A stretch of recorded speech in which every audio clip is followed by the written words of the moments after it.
depressed, frustrated, sad, confused. You want answer. Let's talk. Give me a message sa page ko sa Philippine Dating Coach and you can have one-on-one coaching with Coach Baze, your dating coach. Just please subscribe to my channel and hit the bell button. Okay, good evening sa bawat isa. Hopefully, naging masaya kayo sa bakasyon nyo ngayon, kung bakasyon nyo man. Pero karamihan sa inyo medyo nasa, alam mo yun, mundo na ng pagtatrabaho at busy na sa buhay, grind lang ng grind. Kaya imbis na isipin nyo ang ex ninyo, huwag nyo nang problemahin yan. Isipin nyo na lang yung mga buhay ninyo dahil mas importante sa panahon ngayon na meron kang pera kaysa, alam mo yun, puno-puno ka ng problema. Now, let us talk about this one thing na hindi nyo gano'n natatopic. Pero madalas nyo rin tanong siyempre. Bakit hindi ba nagre-reply ang ex mo sa text or sa chat mo? What is the main problem and what is the main reason why this thing is always happening? First of all, ikaw kasi ang nag-reach out. At dahil ikaw ang nag-reach out, meron tayong tatlong bagay na pag-uusapan dito kung ano ang magiging problem natin. Kung bakit hindi magre-reply ang ex mo. Number one ay dahil busy siguro siya. Alam mo na, possibility pa rin na hindi natin matatanggias. Lalo na kung alam mo naman marami siyang ginagawa at tapos demanding ka ba, di ba? So, alam mo yun, parang may hilo lang yung tao. Guguluhin mo lang yung tao eh. Kaya I think mas maganda kung busy siya, pabayaan mo siya. So number one reason, pinaka-common, pinaka-given sa lahat na kahit hindi ko naman ituro gets nyo na. Number one, busy siguro. Pero ito yung dalawang bagay na siguradong hindi mo magugustuhan. Number two, kaya hindi siya nagre-reply sa chat mo is because she or he is so uninterested in you. Boy, she's not just interested. Yun lang. Malay ba natin kung ano na nangyayari sa buhay niya? Kung may bago na siya o kung ano na pinagagawa niya, hindi na natin alam yun. Pero isa na nga sigurado ko, hindi siya ganun ka-interesado sa'yo. Kasi kung interesado talaga sa'yo yung ex mo, mararamdaman mo yan the way na mag-chat siya sa'yo. The way na ma-receive mo yung mga messages niya. At the way na magbigay siya ng time sa'yo. Kasi imposibleng hindi niya mahawakan ang phone niya at pagkatapos magpipindot-pindot lang doon para mag-update sa'yo.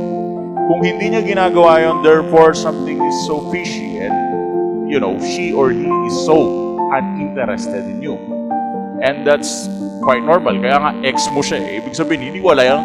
Hindi interesado sa'yo, Brad. Ganun lang yun. Uwian na, di ba? So, we don't need to talk about that much, but that's one of the main reasons kung bakit. Number three is because of pride. The way na mataas yung pride ng ex mo, the way na ayaw niya makipag-usap sa'yo. Gusto niya makipagpataasan ng ihi. Kumbaga, alam mo yun, sa terminong Tagalog, yung tawag nila, makipagpataasan ng ihi. Gusto nilang makipagyabangan na sabihin na, hindi, ikaw ang may kasalanan, ikaw yung may ganito, ba't ako magre-reply sa'yo? So, tataasan at tataasan nila ang pride nila. Yung tipong hindi mo na maabot yung pride or yung ego nila.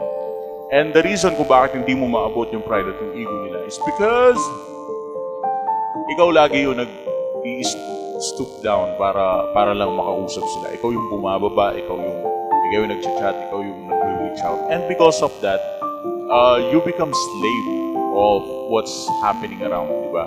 So, itong tatlong to ay mangyayari lang kapag nag-reach out ka. And I will tell you the truth. Kapag ang ex mo ang i-chat mo, mataas ang tendency. Mataas ang tendency na isisin ka lang. O kaya hindi ka re-reply talaga. Mataas ang tendency na hindi siya magbibigay ng attention sa'yo. Lalo na kung siya ang nakipaghiwalay. Kasi kung siya nakipaghiwalay, ibig sabihin hindi siya nanghihinayang na mawala ka.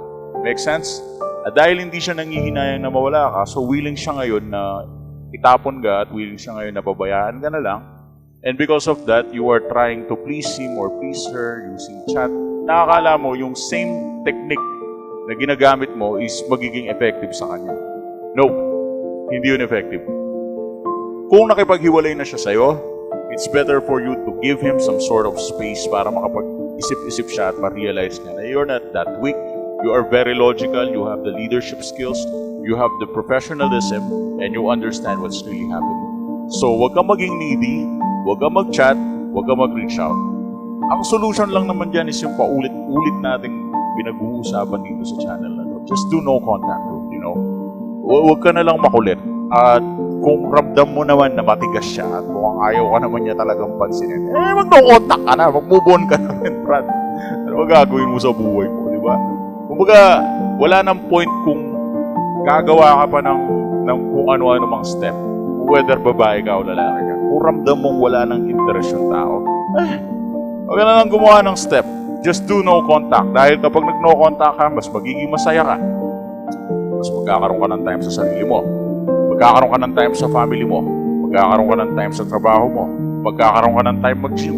Magkakaroon ka ng time mag-isip just to revive and restore yung nawalang mentality mo dati nung hindi mo pa siya nakikilala.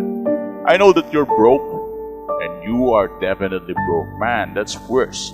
And my only solution na gusto kong i-provide sa'yo is just, some space and just do no contact. Bakit hindi siya nagre-reply sa text o chat mo? Kasi makulit ka.